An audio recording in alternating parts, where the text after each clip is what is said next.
Have you ever stopped to think about why, after more than 1,100 chapters, Oda chose a land of giants of all places to finally crack open the door to the Void Century? Because it's no coincidence. It never was. Elbaf isn't just another island. It's the place holding memories from before the very history we think we know existed. And what's being revealed right now completely changes how you'll look at every flashback, every ruin, every cryptic line Oda has dropped over the last 20 years. Let's get straight to it.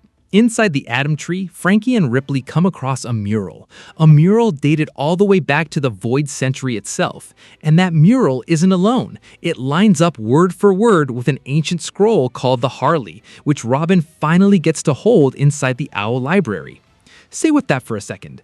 After an entire life spent chasing poneglyphs, being hunted, watching her own island get destroyed because of what she knows, Robin finally finds a text that isn't fragmented, not half a sentence scattered across the world, a full account. And what does that account say?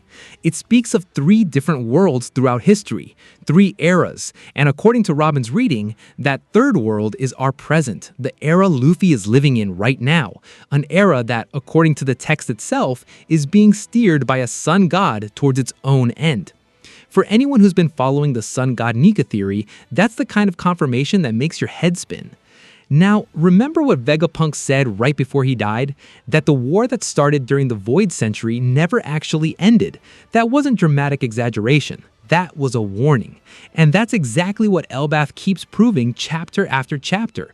Joy Boy's defeat wasn't the end of anything. It was just a pause, a silence that lasted 800 years while the world got rebuilt on top of a lie. And who knows that better than anyone alive today?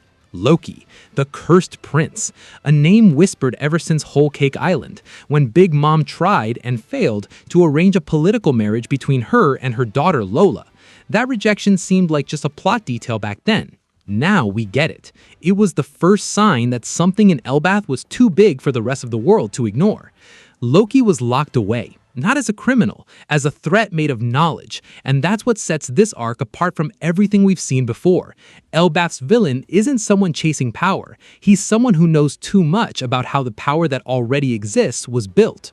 And while all that's happening on the island, outside its borders, the Holy Knights, a newly formed force willing to literally burn the Giants' nation to the ground if that's what it takes, are closing in to force Elbaf to its knees before the world government.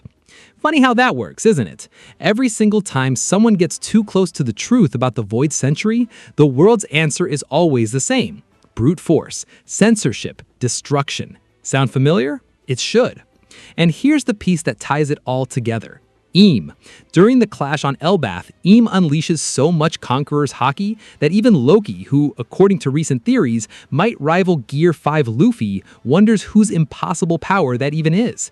That's not just a flex for the sake of a flex, that's Oda making it clear, without spelling it out, that whoever sits on the highest throne was never just a quiet administrator.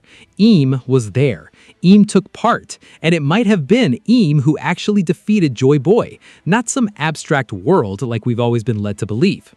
That rewrites everything about how we read the world government. It's not an institution that simply grew out of some old impersonal military victory. It's a structure built deliberately by whoever won an information war, and one that still, to this day, protects that victory with knights, with the Navy, with every tool of power it can get its hands on. And that's exactly why Elbaf matters so much for where this story is headed, because Oda's already confirmed it. After this arc comes the final point of convergence. Everything that's been planted, the Void Century, the Will of D, the ancient weapons, the world government's oldest crimes, are all going to collide at once. God Valley is rewriting the past. Elbaf is strengthening the present, handing Luffy allies, power, and new pieces of the truth. And whatever comes next is where all of it finally gets put to use. Now think about it. For more than 20 years, fans kept hearing Elbaf will answer everything like it was just hype talk. And look where we've ended up.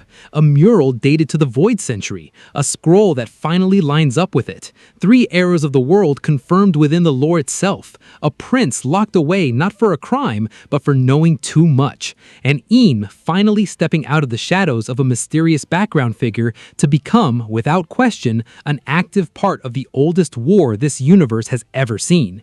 This isn't a transition arc. This is the arc that's literally rewriting the foundation of everything you thought you knew about One Piece.